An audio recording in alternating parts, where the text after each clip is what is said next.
Vietnam. 30 years पहले की बात है। वियतनाम इस दुनिया के सबसे गरीब कंट्रीज में आता था। एक के बाद एक वॉर्स ने कंट्री की इकोनॉमी को ऑलमोस्ट खत्म कर दिया था।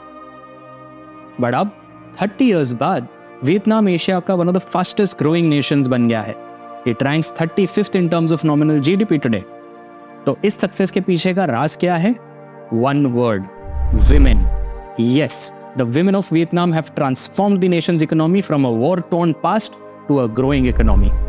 दोस्तों, आज के वीडियो में हम 3 चीज देखने वाले हैं। वियतनाम में ऐसा हुआ क्या जो विमेन एक major contributor of economic growth बन गए? वियतनाम की करंट इकोनॉमी का कंडीशन कैसा है? And finally, what can India learn from Vietnam? तो शुरू करते हैं। Vietnam's progressive economy was born out of a tragedy. The tragedy goes back to World War II. During World War II, Japanese forces invaded Vietnam. To fight off these Japanese forces and the French administration, political leader Ho Chi Minh took a very bold step. He formed the Viet Minh, or the League of the Independence of Vietnam. Soon after, the war ended and Japan lost. तो होना क्या था? It then withdrew all forces from Vietnam, and this left the French Emperor Bao Dai in control. Ho Chi Minh saw this as an opportunity to seize control. His forces immediately rose up. They took over the northern city of Hanoi and declared a Democratic Republic of Vietnam with Ho as president. So let's start with the first point. Vietnam का female labor force participation rate 70% है. This is much higher than India's female labor force participation rate, which is 19%, US का rate which is 54% and UK का which is 58%. And you know, जब हम ये data निकाल रहे थे तो we found a very interesting pattern. बहुत ही गिनी चुनी कंट्रीज हैं जिनके फीमेल लेबर फोर्स पार्टिसिपेशन 70% से हायर हैं। एंड आपको पता है क्या 2 चीज़ें कॉमन हैं इन कंट्रीज में? 1, या तो इनकी पॉपुलेशन बहुत कम है या फिर इनका जीडीपी। इन दोनों फैक्टर्स ने ही शायद इन कंट्रीज में विमेन का पार्टिसिपेशन बहुत ज़्यादा इंपॉर्टेंट बना दिया। एंड हमारे रिसर्च के हिसाब से that's what happened in Vietnam also. Vietnamese women ने लेबर फोर्स में एंट्री ली बिकॉज कंट्री के कुछ 22 लाख मेन वॉर में थे।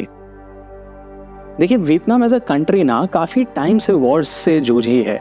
उसका वॉर विद चाइना हुआ है, it has had a civil war between North and South Vietnam, and ऐसे ही बहुत सारे वॉर्स चलते रहे हैं जिसमें वियतनामीज मेन का एक ही काम था पूरे 1900s में, to fight for their country. तो इकोनॉमी चलाने की रिस्पॉन्सिबिलिटी किस पर आएगी? Of course it fell on Vietnamese women. In fact, during the civil war North Vietnam ने तो अनाउंस किया था as a policy that women should now take their husbands' role in the economy and enter the agriculture sector. Also, they should help with the war efforts as nurses, etc. Many women, क्योंकि men wars में चले गए थे, started growing crops, they started making weapons also, and some even became spies.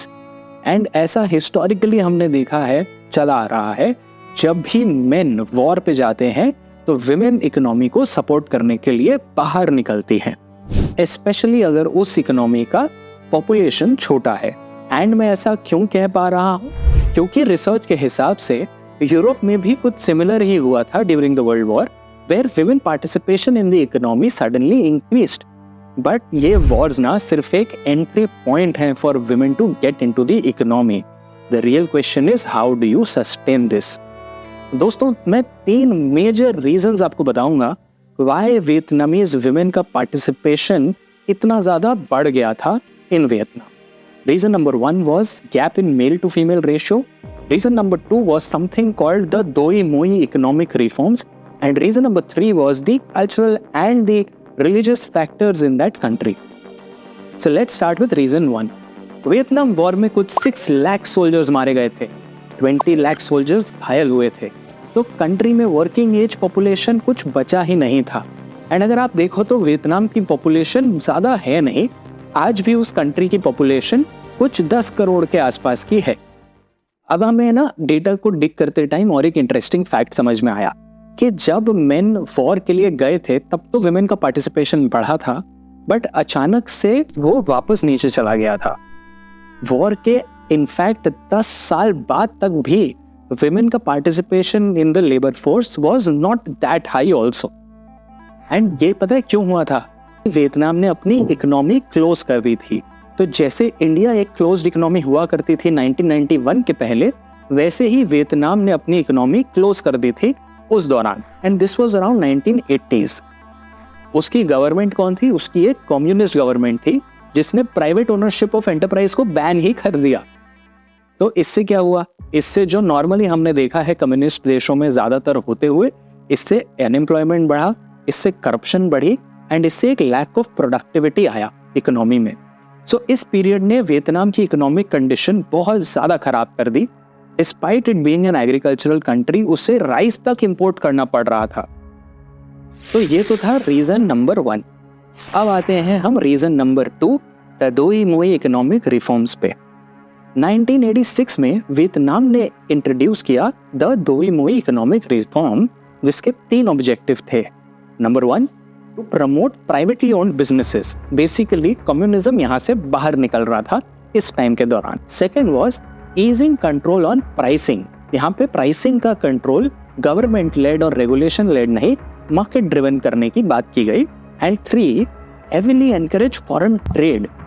जो बांग्लादेश ने भी किया, जो चाइना ने भी किया, यहाँ पे फॉरेन ट्रेड को बहुत प्रमोट किया गया। क्योंकि हमारी खुद की इकोनॉमी छोटी है तो हम बाहर वालों के लिए भी प्रोडक्ट्स और सर्विसेज निकालेंगे। तो इससे हुआ क्या? इससे कंट्री में ना इकोनॉमिक एक्टिविटीज काफी ज्यादा बढ़ गई and so there were a lot of jobs for both men and women. And जब दोनों मेन एंड विमेन जॉब में पार्टिसिपेट करने लगे, वियतनाम की गवर्नमेंट को दिखा कि upskilling of the entire economy which is both men and women is very important. तो उसके लिए उन्होंने बहुत मेजर फोकस किया to provide equal opportunities for education of both men and women. आपको जान के हैरानी होगी कि वियतनाम का फीमेल लिटरेसी रेट आज के टाइम पे मोर देन 95% है। इन कंपैरिजन इंडिया का female literacy rate is just 71.5%। तो इस एजुकेशन की वजह से वियतनाम के विमेन जहां पहले सिर्फ डेली वेज लेबरर्स हुआ करती थी, अब वो बिजनेसेस भी करने लगी हैं। They have taken the entrepreneurial leap. And interestingly today 25% of all C-suite positions, which are basically CFO, CMO, CEO, etc., are held by women in Vietnam. 55% of women in Vietnam are self-employed. Also, the participation of women in government is very, very high. Vietnam के government में women 30% seats hold करती हैं. In India, this number is just 14%. Vietnamese women को बहुत ज़्यादा paid maternity leaves भी मिलती हैं. One of the highest in Asia, in fact, which is 24 weeks of paid leaves. तो इसमें आप देखा जाए तो मोटा मोटा गवर्नमेंट का काफी सपोर्ट रहा है to encourage women's participation in the economy. अभी वियतनाम का ना इसमें कल्चरल जो एस्पेक्ट्स है वो भी बहुत प्ले किया है। वियतनाम में ना एक डिफरेंट टाइप का कल्चर है which is called Confucianism. And इसमें बताया जाता है that it is the women's moral duty to work. And ये उनकी सोशलिस्ट आइडियोलॉजी से भी मैच करता है। तो आपको मैंने इतनी सारी चीज़ें बताई तो आपको अभी लग रहा होगा यार Vietnam is such a paradise for women. ये सही है? नहीं, वियतनाम में अभी भी कुछ पुराने घिसे पिटे आइडियाज चल रहे हैं। Women are the ones who are supposed to look after the children and the home in Vietnam. Because of this, Vietnam में अभी भी काफ़ी औरतें डिफिकल्टीज फेस करती हैं in doing their jobs, and even when they are doing the jobs, they face a lot of discrimination and wage gap.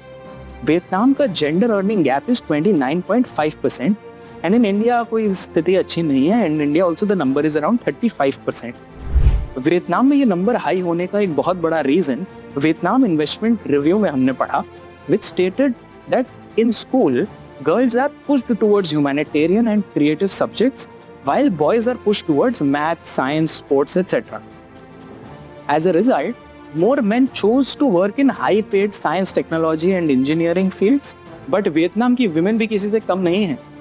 अगर उन्हें jobs में difficulties आई हैं, तो उन्होंने अपने businesses चालू कर लिए हैं।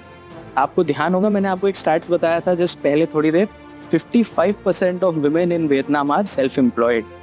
तो इससे होता क्या है? ये businesses उन्हें flexible hours देते हैं, जिससे कि वो अब घर भी चलाते हैं एंड अपना काम भी कर लेते हैं।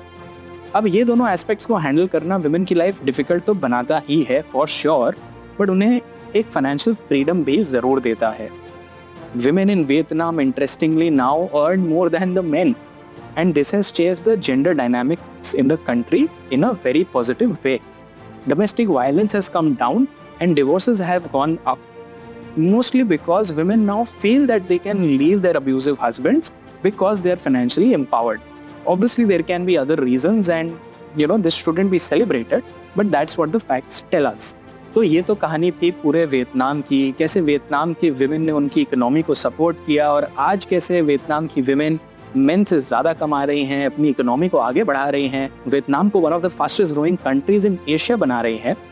बट अब हम देखते हैं नेक्स्ट पार्ट में क्या हम एज अ कंट्री, क्या इंडिया एज अ कंट्री इनसे कुछ सीख सकता है.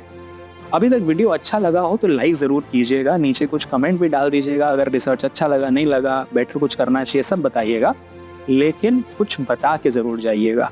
यूं ही देख के चले जाते हैं, सब्सक्राइब भी नहीं करते. चलिए नेक्स्ट पार्ट पे पहुंचता हूँ. तो सीखने को तो बहुत कुछ है, स्ट्रक्चर कर लेते हैं कि लेसन्स क्या क्या रहे हैं हमारे वियतनाम से.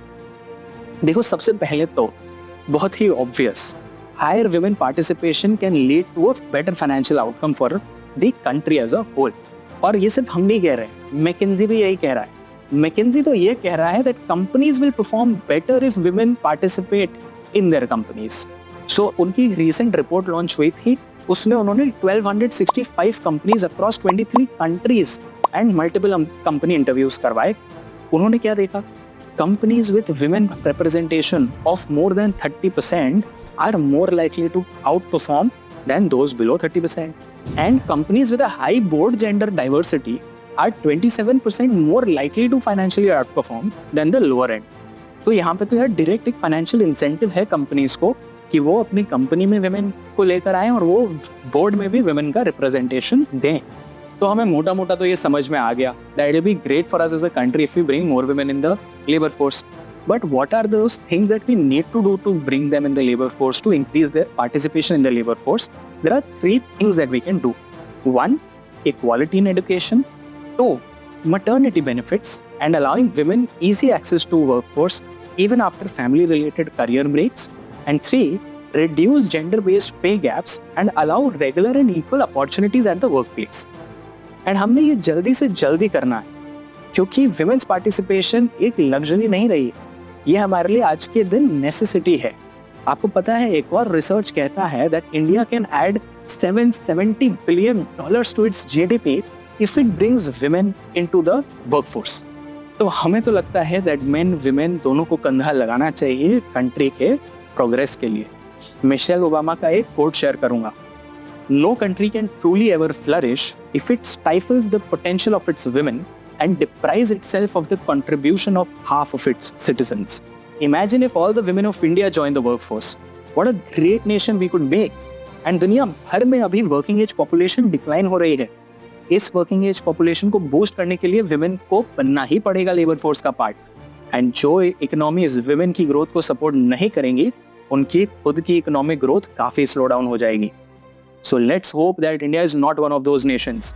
Let's hope we can come together to educate and empower our women as soon as possible. अगर आपको हमारा आज का रिसर्च एंड स्टोरी टेलिंग अच्छा लगा, कमेंट्स में ज़रूर बताना. कुछ भी आपके टेक अवेज रहे, आपको कुछ भी पॉइंट्स ऐड करने हैं, कुछ आपको पॉइंट्स हमारे नहीं अच्छे लगे, आप हमें ज़रूर फीडबैक दीजिएगा. हम सारे कमेंट्स पढ़ेंगे एंड मैं खुद सारे कमेंट्स का रिप्लाई करता हूँ.